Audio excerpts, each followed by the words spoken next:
Alright guys, how's it going?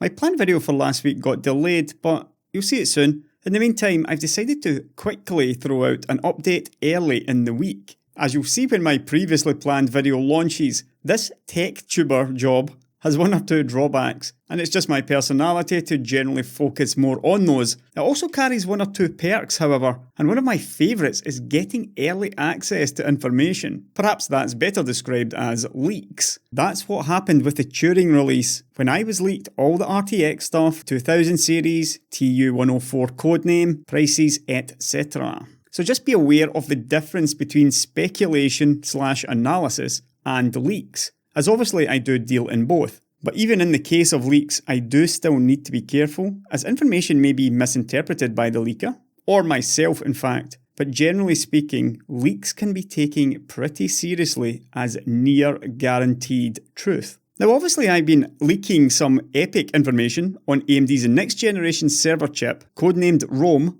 all year. I was the first to mention TSMC and the chiplets architecture, including the central I/O controller chip, way back in March this year. Since then I've talked about EPYC and Intel's response maybe once or twice more, with one or two updates as the leaks matured. For example, we moved from a 5-chiplet architecture to a 9-chiplet one, and we've known for a long time that AMD would be sampling Rome in the second half of this year. This slide from June, the last month of the second quarter, tells us that they weren't sampling first half. We now know from AMD's recent third quarter financial conference that they began sampling in the third quarter this year. The result of which AMD's CEO Lisa Su claims cloud and OEM customers are engaging earlier, deeper, and more collaboratively with us on both Rome and our long-term data center roadmap. This video will give you an indication of why. So Rome is out in the wild, with early silicon being tested by hyperscalers and OEMs.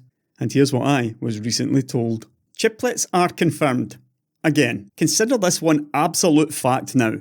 EPYC, at least the highest end EPYC, will be 9 chiplets, 8 of which are core chiplets on TSMC's 7nm, and the 9th is a controller die built presumably on 14 or 16nm. There's still no exact information on the controller die, other than it exists, but I would have no reason whatsoever to doubt any of my sources who said that it will be 14 or 16nm. 14nm would be a Global Foundries chip, 16nm would be TSMC. Right now, I would strongly favour TSMC, if only for the simplicity of packaging it all together using their back-end packaging services. But you knew about chiplets already. But do you remember the leak from Canard PC way back in October of last year? A whole year ago on Twitter where they said 64 cores, before even I did. And remember, for the longest time, a lot of analysts and the tech press stuck with the 48 core mantra. Canard PC said 64 cores a year ago, and also 256 megabytes of L3 cache, and DDR4 3200 MHz. I had never been able to confirm the 256 megabytes of L3. Every leak until this point had 128 megabytes of L3 cache, but recently I finally got this information as well. So it seems Canard PC's leaker is right on the money, almost a year ahead of anyone else, at least when it came to those specs. As a reminder, first generation EPYC, codenamed Naples, has 4 chiplets each with 8 cores and 16 megabytes of cache. Rome doubles the number of chiplets, adds a controller die, and quadruples the cache due to doubling the amount of cache per complex, then doubling the amount of cores. With Rome, AMD appears to have created what is basically Zen chiplets on steroids.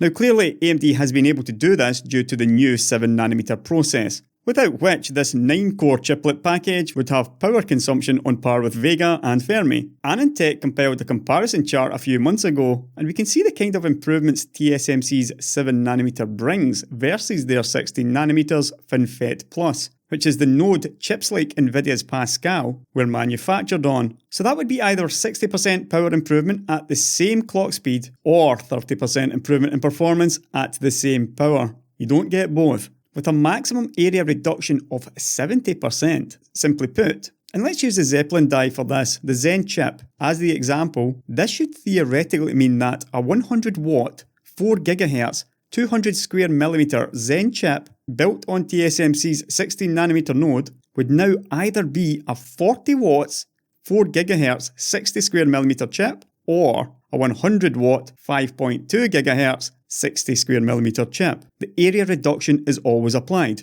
That's the whole point of the smaller node, smaller transistors. And as I've said in a previous video, smaller transistors use less power when switching, which allows for either lower power or, in most cases at least, higher performance. Power and performance parameters can be set depending on segment. For example, whether you want more ultimate performance, like on the desktop, where we take 5.2 GHz and 100 watts all day long, or better performance per watt like with mobile and server, in which case you'd keep similar clock speeds and make use of that better 60% power reduction instead. Now, all of this assumes perfect scaling over the entire chip, which never happens. I've discussed before that certain elements like memory controllers, I/O, they don't scale anywhere near as well as stuff like, for example, cache and core logic. That's one of the main reasons for creating a chiplet architecture in the first place, so you can move all the poorly scaling stuff off die and then truly take advantage of the massive scaling improvements that a node shrink brings. The stuff that scales poorly can stay on the older 16nm node, as the benefits of the shrink to 7nm are nowhere near as high. And I have been saying that Rome would basically double performance or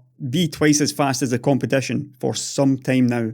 But that was mostly speculation based on stuff like what I've just discussed. Another interesting comment from Lisa at the Q3 financial call, when asked by an analyst what improvements 7nm brings, was this. At a high level, I think 7nm gives us better density. So for a given system, we can put more cores on it. It gives us better power, so that gives us total cost of ownership. And it does give us better performance as well. That was a pretty standard high-level response. However, to me, it was quite telling that she chose to put density first, meaning, of course, more cores. In another comment, she also said, I think it's not just 7nm. 7nm is important, but we've also made some significant changes to the architecture as well, sort of the system. Now, we know that Rome will be 64 cores in 8 chiplets, and have done for some time. It made me realise how difficult it must be for Lisa, who has to try not to give those details away when asked about it on a daily basis. But knowing what we know and reading her words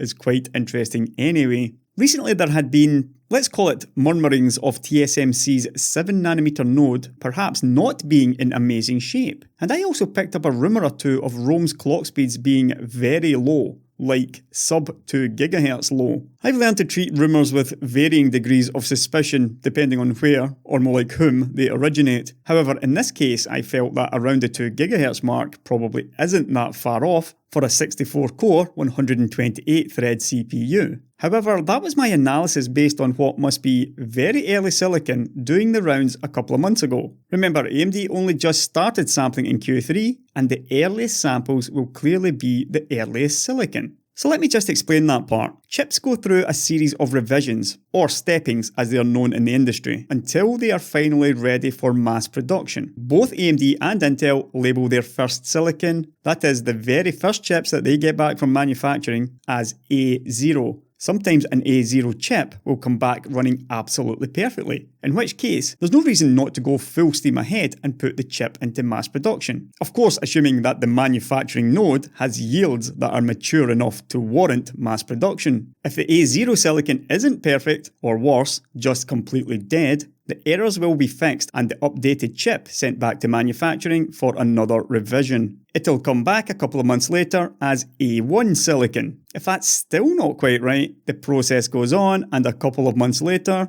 A2 silicon will come back, and so on. Chips can, and often do, have more complex problems which require more major changes, in which case the stepping is labelled with a new letter instead of increasing the number. So instead of A3 coming back from the fab next time, back will come stepping B0. These major revisions are a bit more time consuming to implement. Examples of chip steppings at launch include Intel's famous Q6600, which launched as B3 stepping, then maybe around 9 months later, the more highly sought after G0 stepping, which ran cooler and was known as a better overclocker. AMD's Bobcat chip launched as A0 silicon. Bulldozer was B3, and Zen, if I recall, was F4. So these numbers tell us how many steppings the silicon has gone through, and also the types of revision, whether minor or major. So getting back to the point, The chips that AMD have been sampling up till now have been A0, A1 and A2 chips.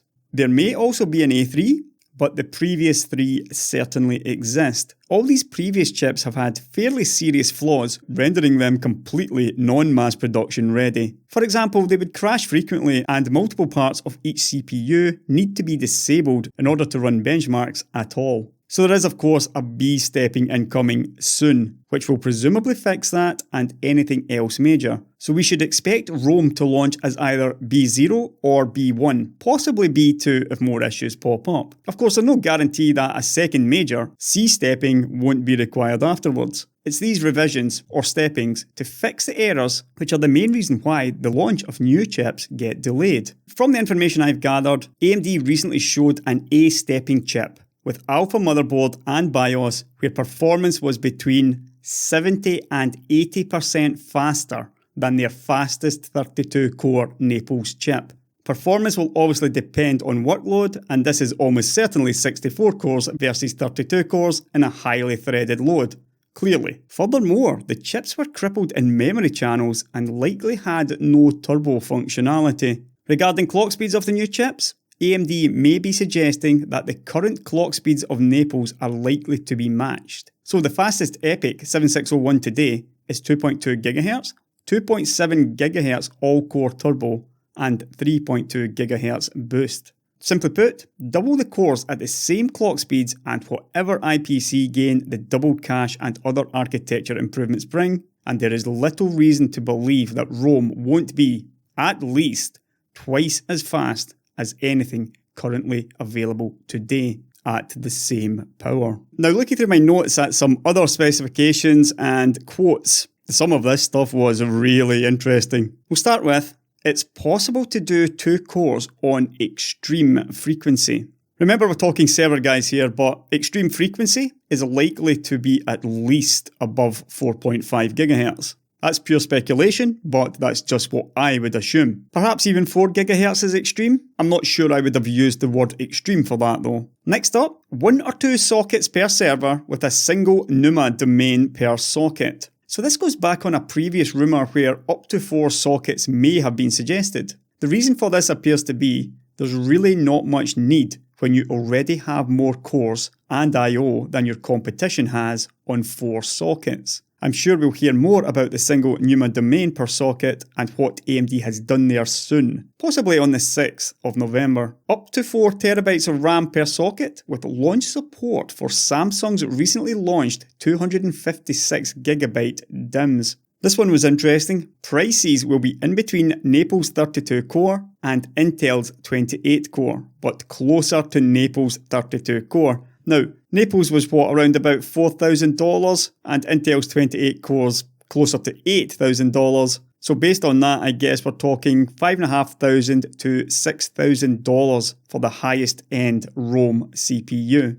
That's double the performance at a lower price than Intel's current chips. And that is the reason why AMD are talking so much and being so leaky on EPYC today. And finally, initial availability, presumably for the hyperscalers like Amazon, Google, Microsoft. That will be the first quarter of next year, most likely in March, with general availability coming smack in the middle of the year. OEMs like Dell should have systems available by September. So based on all that, you can safely ignore any FUD you may have heard about TSMC's process or whatever. If TSMC's process isn't as good as they claim, then AMD must have engineered a miracle. AMD will be around twice as fast, at around the same power as today. Regarding yield and availability, there's no reason to anticipate any problems, with Lisa's comments at the Q3 financial conference again being telling. We remain on track to launch the industry's first 7nm data center GPU this quarter. Vega Instinct on 7nm is launching this quarter,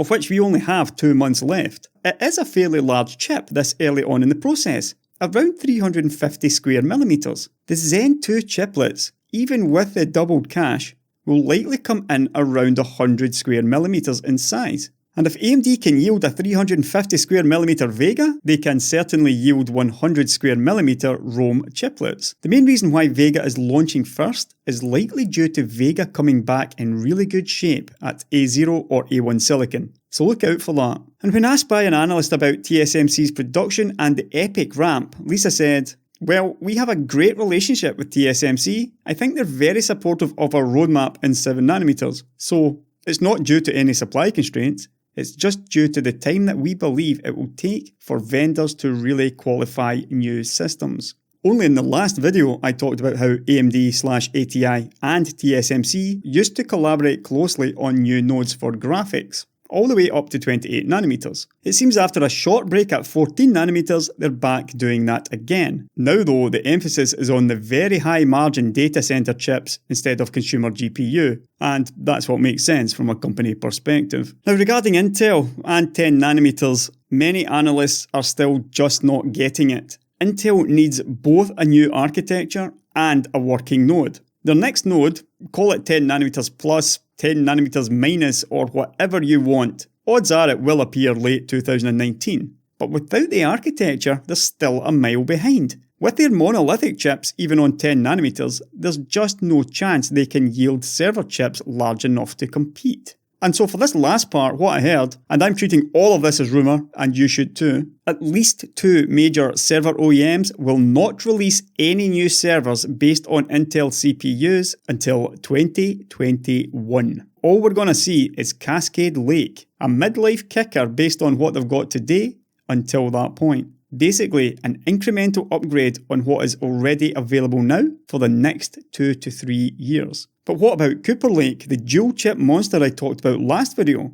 It's too much power and the servers would need to be rebuilt from scratch to accommodate it. Why do that when there's a cheaper, faster, less power hungry alternative? They won't. Not even Dell. The OEMs are still stinging a bit due to 14nm supply constraints as well, and this clearly hasn't helped Intel's case. Perhaps finally the OEMs have all figured out the futility of having what was effectively a sole supplier of CPUs, and it took them long enough. I also heard that 10nm is still on the roadmap, but the Xeon branding has been removed, with Intel instead renaming it to Future Enterprise Processing Unit. To me, this is likely a chiplet-based x86 core and FPGA hybrid, possibly built for AI. While that's an interesting and undoubtedly capable chip, they couldn't have picked a worse time to have gone down that route instead of just sticking to what they were doing best. 14nm refreshes and 10nm hybrid chips is what Intel has to compete with Rome for the next 2 to 3 years,